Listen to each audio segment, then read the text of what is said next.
Hello, and welcome to my talk, The Blueprints to Building Your Own Badass Community. My name is Benjamin Bryant, and I'm the Go developer advocate at JetBrains, and I'm an organizer of London Gophers. This is a community that I restarted in 2022 after the pandemic. So the reason why I wanted to do this talk is because I had the opportunity this year to talk to a number of different community organizers around the globe, and it kind of inspired me to put some words down into paper. Because the thing is that Go is becoming a global language, and I feel a key aspect to that is community. Communities help foster growth, ideas, as well as build networks and make friends, and I believe for anything to thrive, or well, continue to thrive, it requires a strong community behind it. So here are the goals of this talk.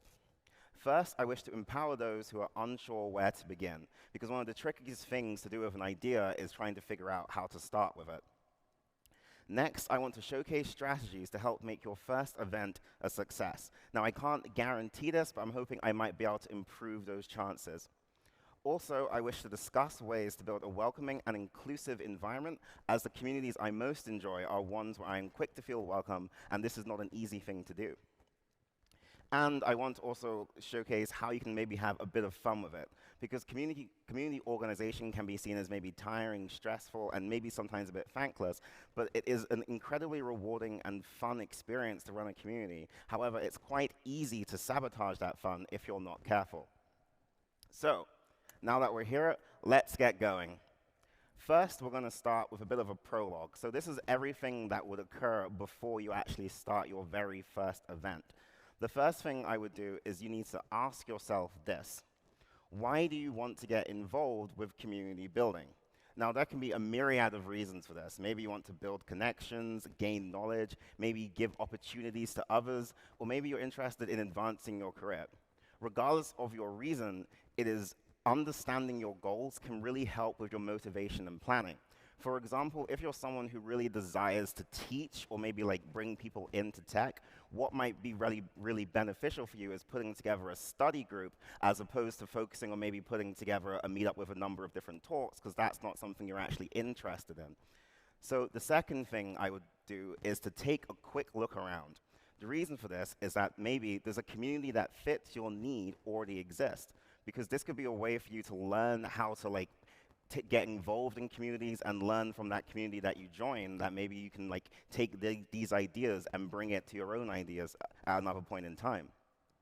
If a community doesn't fit your needs, maybe are there any meetups that you could take inspiration from? On meetup.com, there's the Go Developer Network, which highlights a very large, I think over 100 Go meetups around the world. Some of them are offline, some of them are online, and some of them are hybrid. But you could go to these meetups and maybe just see how they're operating, and then maybe you can take those ideas there and see if you can bring it to your own idea wherever you're based. And also within these meetups, there could be people that could guide you.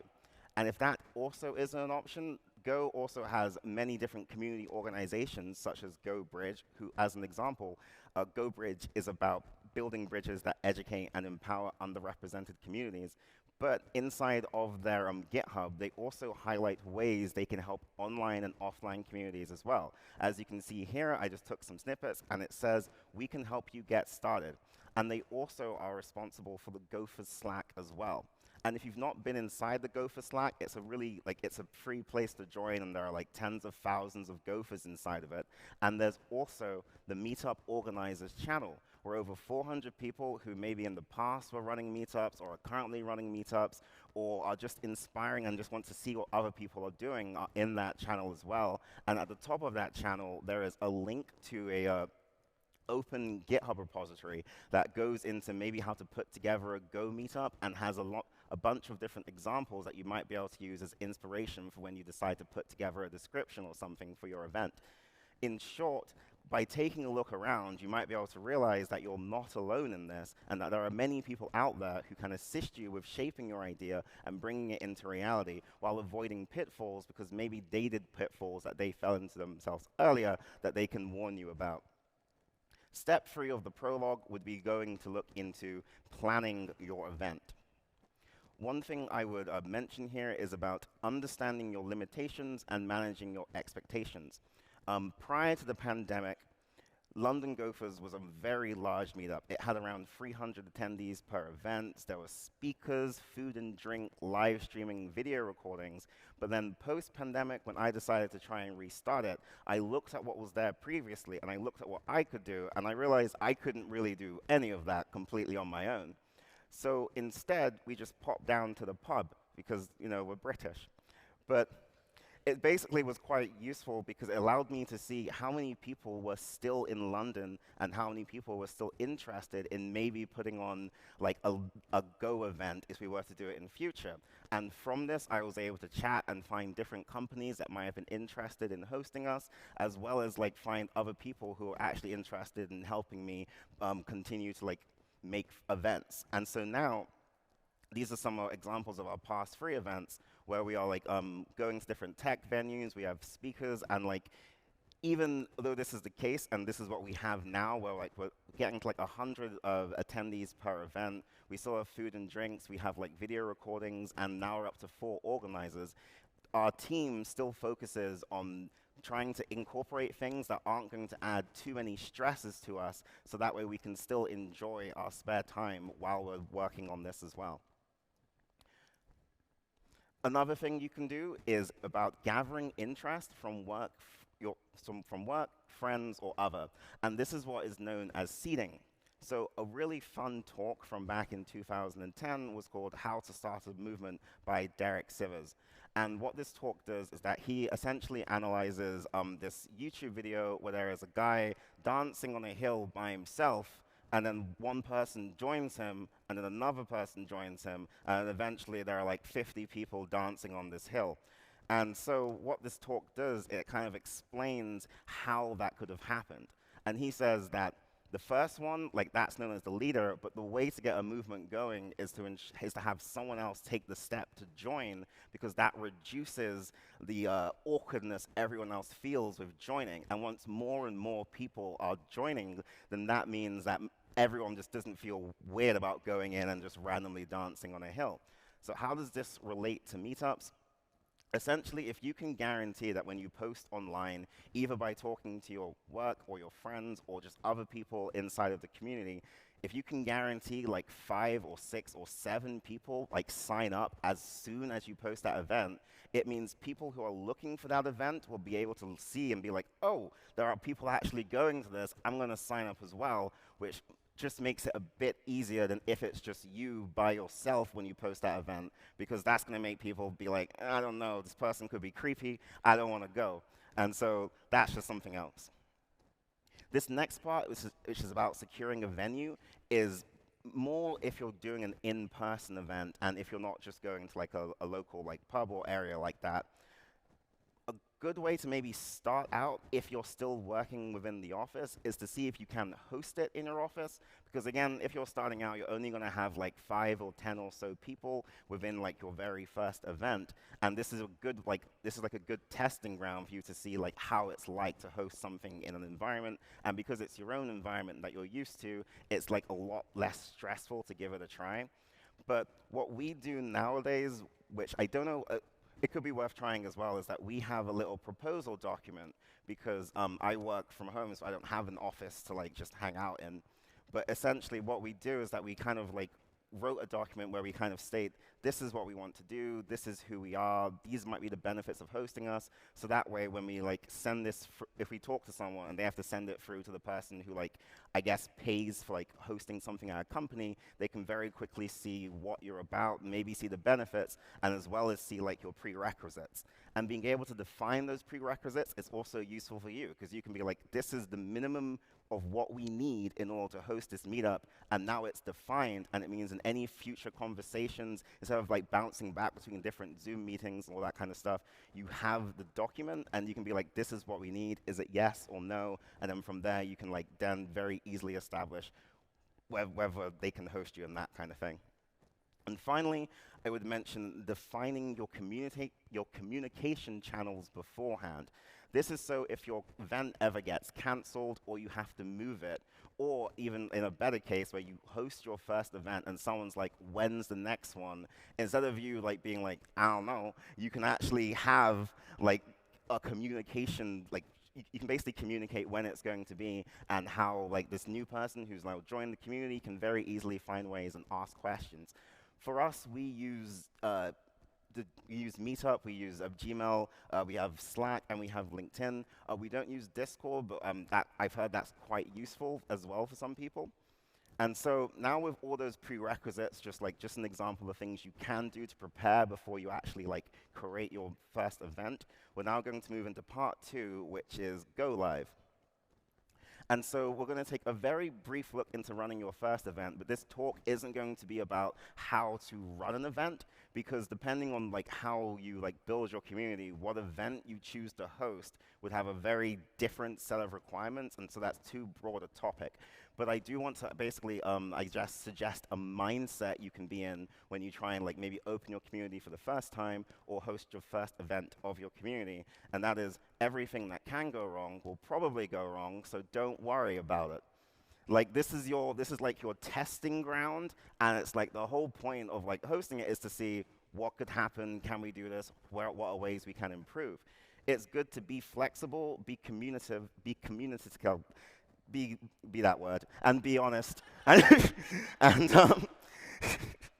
And, so for London Gophers, what I kind of say is like, we are a free Go meetup in London that is run by a group of volunteers doing this in their spare time. This means that sometimes things can take longer than we'd like, and sometimes we make mistakes, and that's okay. We're upfront about any issues that may occur, and I believe that by setting the expectation of your audience, it allows your audience to be more malleable towards anything that could go wrong. And if you're less concerned about consequences that could occur if something goes wrong, then that means that you can basically be much more flexible and have a much more enjoyable time, even if things happen that are completely outside of your control.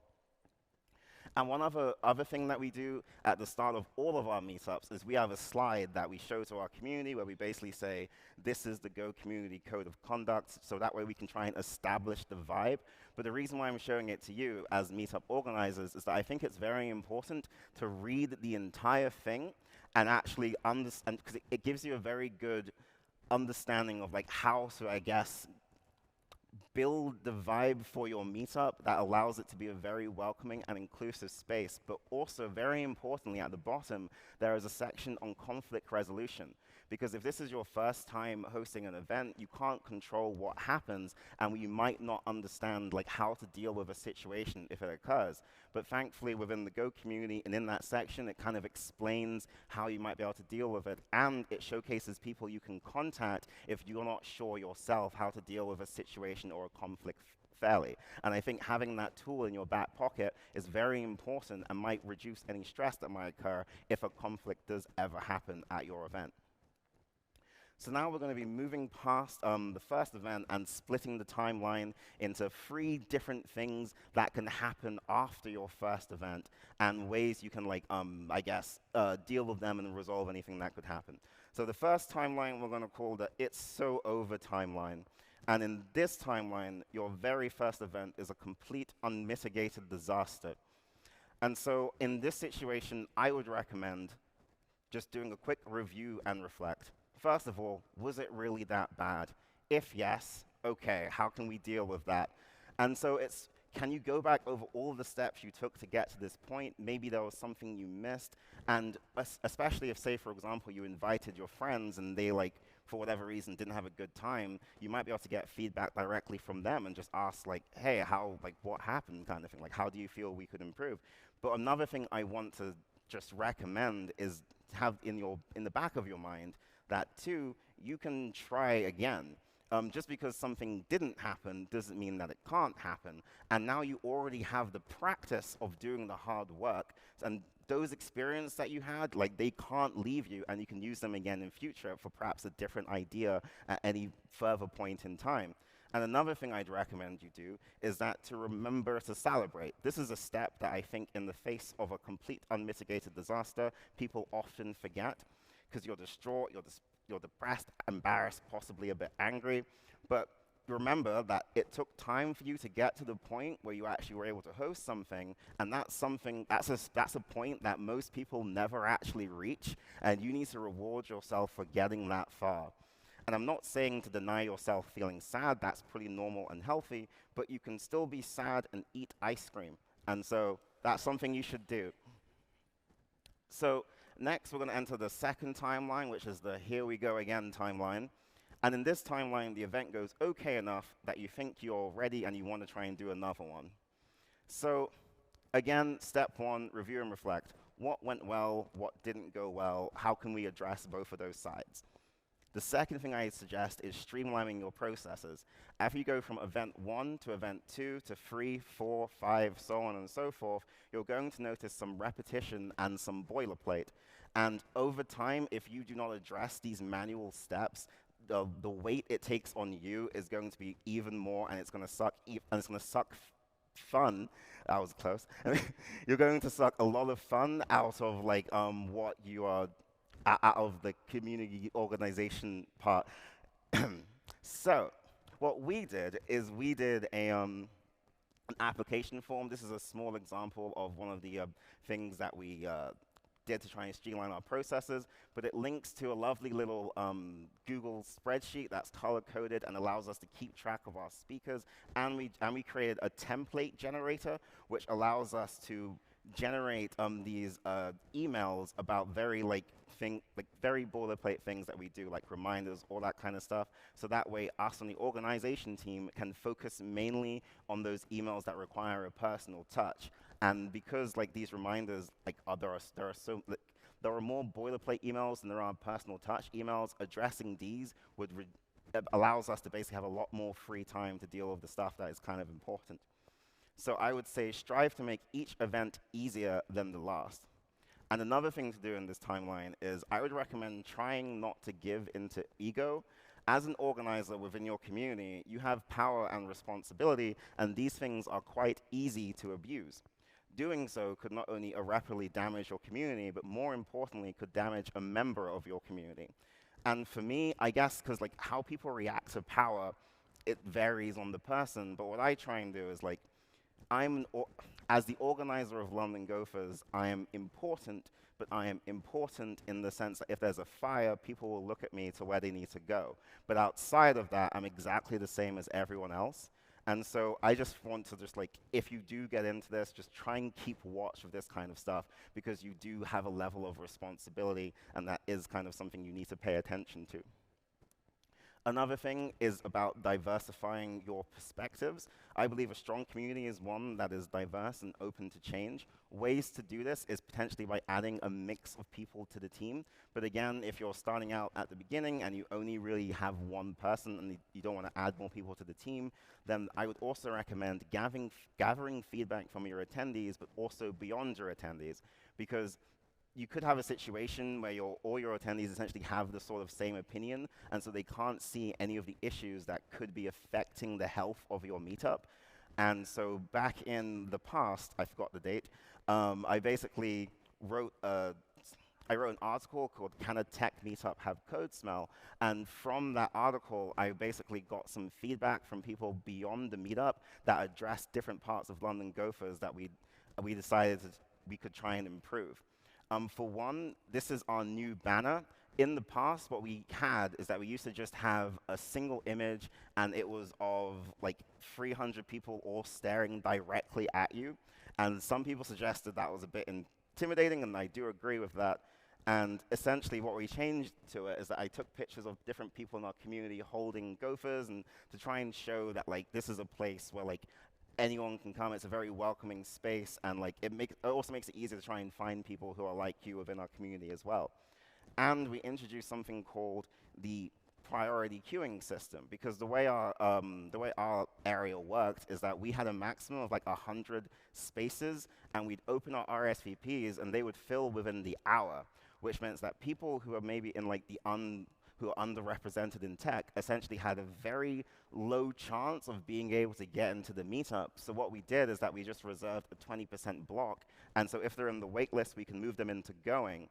And the thing is, because our meetup is free, typically when we get closer to the actual date of the meetup, we have dropouts. So that initial 20% from the previous 100% also usually has a chance to enter anyway. So all we've done is increase the opportunity for people, well, for everyone in tech, well, people who are underrepresented in tech to have a chance at coming to our meetup, and it's been quite successful so far.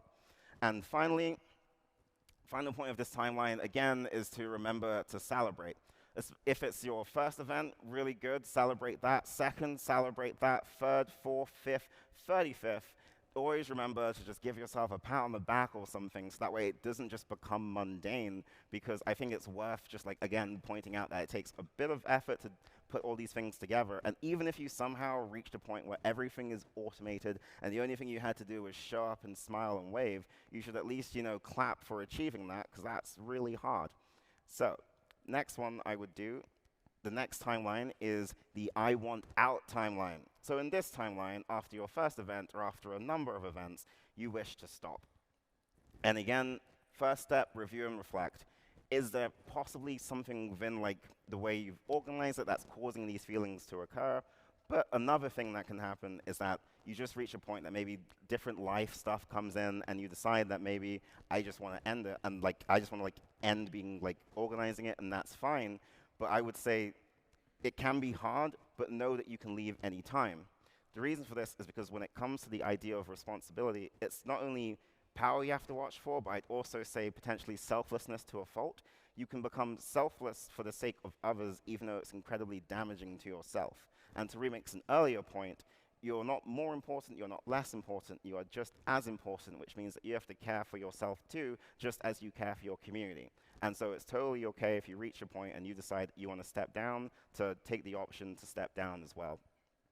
But if you want to bring other people onto the team to replace for you, I would also recommend vetting those who might want to take over. Because as we mentioned before about the idea of power and responsibility, there may be people who want to take over your community and then use it in a way that wouldn't be good for the members of your community. And in that situation, I would kind of recommend that, I think a bad handoff could be worse than simply ending it and having a massive party at the end. It was a good run. Thank you everyone for coming here, but I'm going to be stepping down for now, and then maybe you can give people ideas that you just had so that they can easily start their own communities, as opposed to giving it to someone who's going to eventually destroy it, kind of thing. And last but not least, as we've always been saying, remember to celebrate, to reward yourself, as I just said, do a final brash, say your farewells, relish the moment, that kind of thing. And as the saying goes, don't cry because it's over, smile because it's happened, and now we've reached the epilogue. So, final thoughts. This year was my first year ever being in charge of running a Go community, so being able to share some of these experience here has been pretty cool. And a lot of this talk was me going over this past year and trying to convert that into actionable advice. Though as the namesake of the talk suggests, these are blueprints, and blueprints do not build the house, you do. And you may encounter things that these blueprints do not account for, and you may already know things that I have not covered. But for me, I think the key parts this year has been preparation and continual evaluation. So to everyone here who maybe wants to go away and maybe start their own communities, or bring their ideas and try and share them, I would say good luck out there, and I hope you had some value from this talk. And please come chat to me if you want to. I'm going to be downstairs at my booth, and so feel free to come say hi, and then maybe we can talk more about this. But for now, that's all. I've been me. Thank you.